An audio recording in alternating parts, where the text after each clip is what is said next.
This talk is for overthinkers. No, this talk is for people with anxiety. No, this talk is about self-esteem. Like I've got any of that. Maybe I should just talk more broadly about mental health. Then I'll ramble on and everyone will think I don't know what I'm talking about. So I'm just going to talk about my own mental health journey. Okay.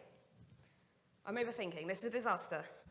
Why is anyone going to care what I have to say? This is supposed to be an uplifting experience, so I should just be making you all feel good. But then, again, who am I to... This is a disaster. I'm overthinking. Who am I to talk about practicing what I preach when I'm the one, obviously the most nervous right now, of everyone in the room? Who am I to preach about positivity when right now I feel like crying? I'm a mess. The tiniest things got me overwhelmed. For goodness sake, why did I even think I could do this in the first place? I'm useless at this kind of thing. I'm useless at most things. So that's me doing a little impression of myself, like a couple of days ago, 5 minutes ago, to be honest. And I sat down to write this talk because I wanted to try and condense down some of what I've learned in the last few years into like a neat little package and tips and tricks, and totally unrealistic because I sat down and I started questioning everything that I'd learned. I questioned all of it. And even though I wanted to talk about the importance of positive self-talk, I slipped straight back into all of my old negative thinking patterns. So I've gone from thinking in a few minutes, wow, what a great opportunity to see how far I've come, to you useless waste of space, why did you think you could do this, all of that stuff. In hindsight, this was never going to be a neat little package because the topic I'd chosen was far too broad, and because in case I didn't mention, I'm a little bit of an overthinker. So back to the drawing board, I thought I'll use this as an opportunity to talk through some of the awful negative thinking patterns that my brain spews out from time to time, since I'm still such an example of them. And obviously I can't pretend to have any cures or fixes because it's something I still struggle with, but I can talk about how I get myself back on track, more for my own benefit at this point than anything else. So I was depressed for many, many years, and I realized after lots of different therapies, group therapies, one-to-one, just online, late night researching and reading, I realized that most of that was caused by falling prey to these negative thinking patterns. But I now know what to do when that little voice chimes in. I finally know what to say back. Next slide, please. So I really wish there was time to talk about all the ways that mindful thinking has been a part of this journey, but I don't. So just briefly, can we go back one? Just briefly, notice yourself, noticing yourself, noticing yourself, noticing yourself. It's basically, in mindfulness, would focus on things like your physical body, notice your breathing, notice the sensation of your back against your chair. And for me, that led to noticing where my thoughts were going when they thought that I wasn't paying attention, and which ones were boosting me up and which ones were tearing me down. And most importantly, it taught me to notice that there's a part of you that's noticing those thoughts right now. And that's who we really need to speak to. That's the voice that I needed to find. Because it was a game changer, if you have intrusive thoughts, to realize there's a difference between the voice that's just an automatic reaction to the world, something's gone wrong, usually a negative reaction to the world, and there's another part of you that might be really hurting from hearing all of that all the time, and that's who we need to speak to. So notice that there's a part of you that's noticing your thoughts right now. When I stepped back and saw what I was thinking about myself, I was absolutely appalled and horrified, because for years I've been thinking about all the things that were wrong with me and ways I had to be better, and comparing myself to people and thinking, why can't I be as successful as I'm perceiving them to be? And using the only logic I had available to me at that time, I thought the way to be better was to be even harder on myself and to push even more. And actually, that, in hindsight, was a bad idea, because I know now that your brain feeds off repetition. So if you're telling it something 10 times, 100 times a day, it's going to start to physically alter the structure of what's going on up there. And that synapse for me that led to "you're no good" was like the M4. It was just where I always went. So must do more, must do better. Well, that wasn't good enough. I'll have to do better. Well, that wasn't good enough, so I'm going to have to push even more. And obviously, I was making myself really, really unhealthy, and I didn't even know it. So as I say, now I look back and think, well, no wonder I was depressed. I'm secretly whispering all of this horrible stuff to myself all day. And with enough repetition, that had become a really deeply rooted belief. And so begins the long process of unpicking all of that, because you have to kind of unteach yourself all of the stuff that you've accidentally been teaching your brain for years and years. In order for us to do that, we have to know the pattern. And somebody far more articulate than myself, come along now, there we go, talked about something called cognitive disorders. This makes for really good reading. If any of this resonates with you, the cognitive disorders really, the reason I'm talking about them is because they encapsulated everything that I've been trying desperately to find out about for years, and it's just a clicking moment, that's what's happening in my head right now. And the reason that I bring these up is because I'd like to go through a thought process that I had very recently that you've just heard, because I feel like you can see where it manifests, you can see where it creeps in. And actually, when my depression and anxiety come back, it's because I'm falling prey to these negative thinking patterns. So, this talk is for overthinkers. No, this is about anxiety. Blah, blah, blah. Maybe I should just talk more broadly about mental health, but then I'll ramble on and everyone will think, next slide please, that I don't know what I'm talking about.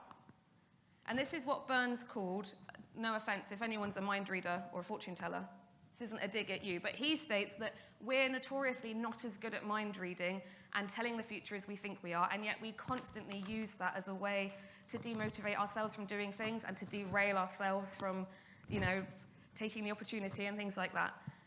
So that needs to stop. Maybe I'll just talk about what I've learned on my own mental health journey. Yeah, like that's of any use to anyone. What do I know about this?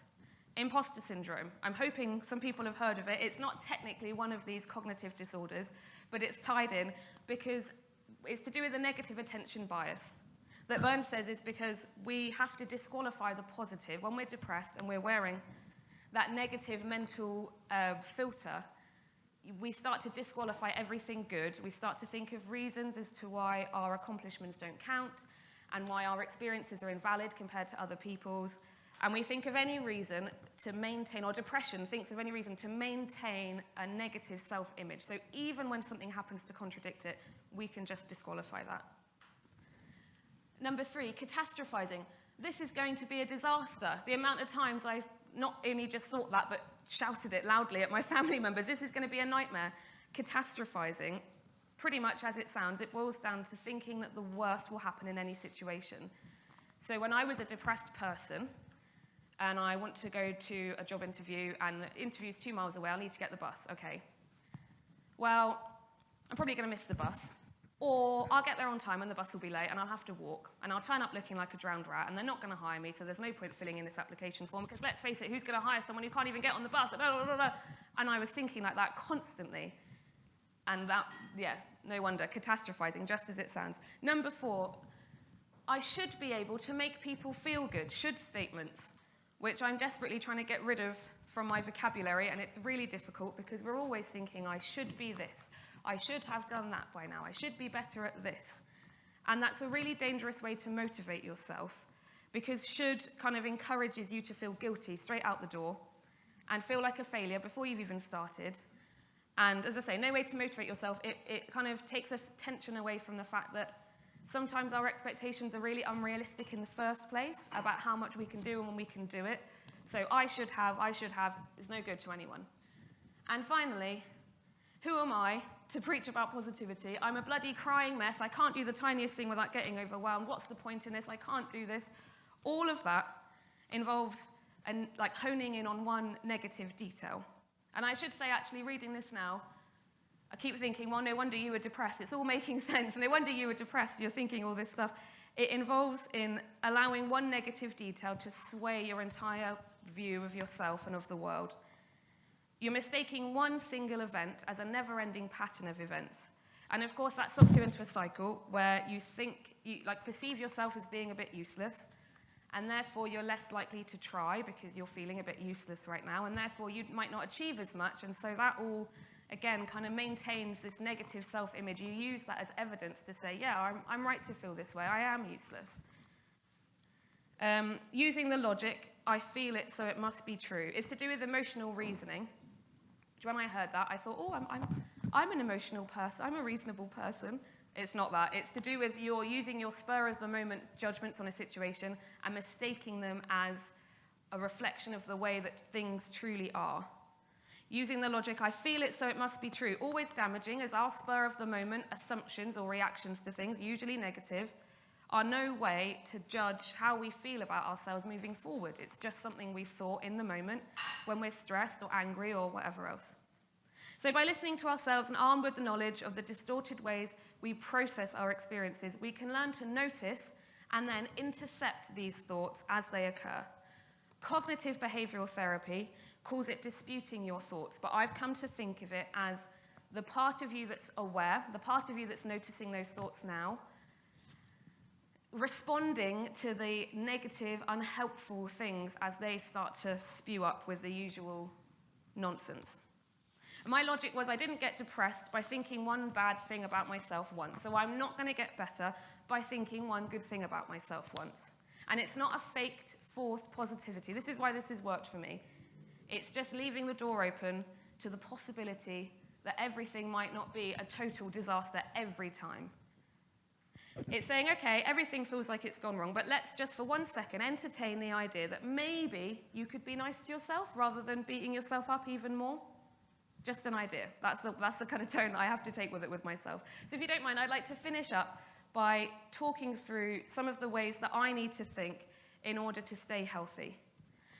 Admittedly, this is a really exhausting back and forth, but in the last few years, it has started to become automated, and that pathway is becoming weaker, and the one that leads to, no, you might actually do okay, is becoming stronger. And I way prefer going that way.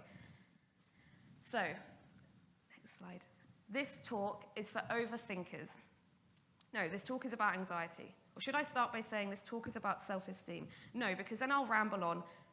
Yes, you do know what you're talking about. Let's go with this. Stop invalidating your experiences. You've come so far, so don't downplay it. Maybe I should talk more broadly about mental health, but then I'll ramble on and everyone will think, to be fair, you don't know what everyone will think. You don't know how people will perceive you, and ideally, you wouldn't care too much anyway.